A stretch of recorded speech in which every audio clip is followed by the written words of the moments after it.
While Europe is home to many of the most beautiful churches in the world, America still has a lot to offer. On the Catholicism page on Reddit, there have been quite a few threads calling for answers as to the most stunning churches in the United States. After combing through all of the responses, these were voted the top 6 across the country. All cathedrals, basilicas, and parishes were eligible. If you think we missed an important one, then leave the name in the comments. Number 6. The Cathedral of the Madeleine in Salt Lake City. Completed in 1909, this is the mother church of the Diocese of Salt Lake City. It is the only cathedral in the United States under the patronage of St. Mary Magdalene. The exterior is predominantly a neo-Romanesque design, while the inside displays more neo-Gothic details. The plans for the interior were largely based upon the Spanish Gothic style. The colorful murals and polychrome were added early in the building process, as were the ornate shrines.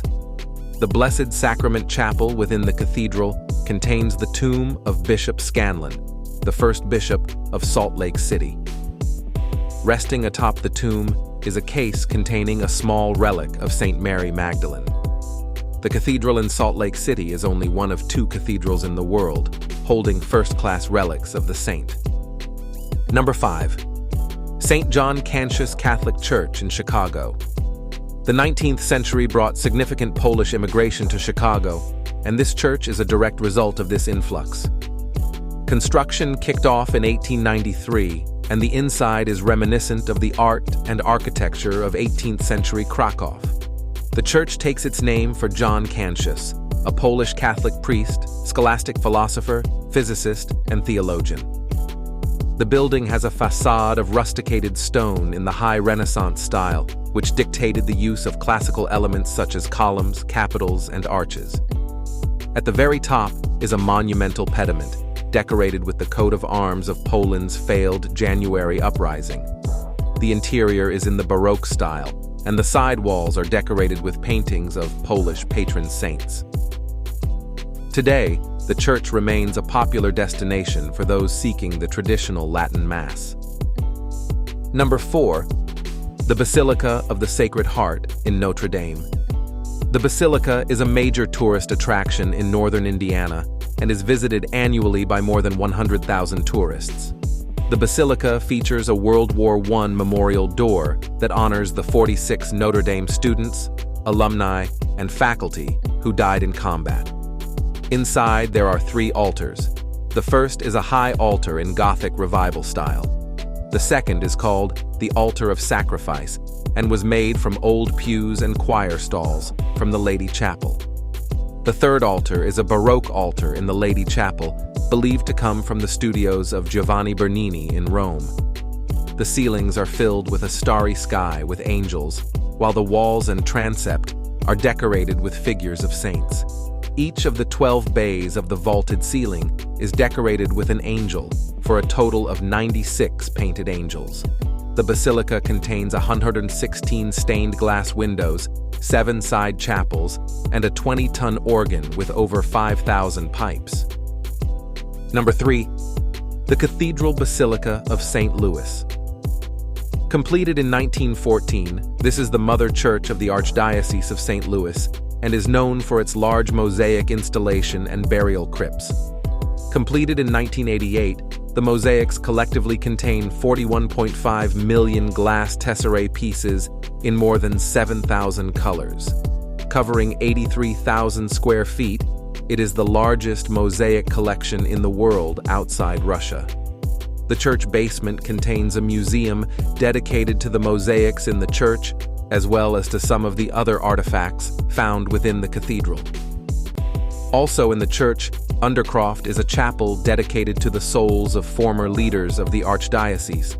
Currently, Cardinals John Glennon, Joseph Ritter, and John Carberry, as well as Archbishop John May, are buried in the cathedral's crypt. In 1999, a 14-foot-high welded stainless steel sculpture was installed on the side lawn of the church. It features a winged angel standing behind 3 children and playing a song of peace on their instruments. Number 2. The Basilica of the National Shrine of the Immaculate Conception in Washington, D.C. The National Shrine is the largest Catholic church building in North America and is also the tallest habitable building in Washington, D.C. Pope John Paul II raised the National Shrine to the status of minor basilica in 1990. Pope Benedict XVI bestowed a golden rose in 2008, and Pope Francis canonized Junipero Serra here in 2015. Its Greek-styled interior is crowned with numerous domes decorated in mosaics, similar to the Basilica of St. Mark in Venice, but much larger. The shrine was built in the style of medieval churches, relying on thick masonry walls and columns in place of structural steel and reinforced concrete. It was designed to hold 10,000 worshippers and includes modern amenities such as a basement cafeteria, hidden speakers to carry speech at the altar to the rear of the building, air conditioning, and what was formerly the largest radiant heating slab in the world. The final touches were added in 2017, when 24 tons of Venetian glass were added in the Central Trinity Dome, one of the largest mosaics of its kind in the world. Number 1. St. Patrick's Cathedral in New York City. The cathedral occupies a city block and is the largest Gothic Revival Catholic cathedral in North America. Prior to the COVID-19 pandemic, over 5 million people visited the cathedral each year. St. Patrick's is clad in marble and has several dozen stained glass windows. The bronze doors that form the cathedral's main entrance on Fifth Avenue are flanked by towers with spires rising nearly 330 feet. Inside, it boasts a seating capacity of 2,400 people, numerous altars and stained glass windows, and a giant organ with 7,855 pipes. Services are held daily, and all are welcome, visitors and worshippers alike. The main entrance features large bronze doors that display St. Joseph, St. Patrick, St. Isaac Jogues, St. Francis Cabrini, St. Kateri Tekakwitha, and Mother Elizabeth Seton. So the choice is clear, distinguished by its captivating beauty, rich history, and profound religious significance. The cathedral surpasses all rivals.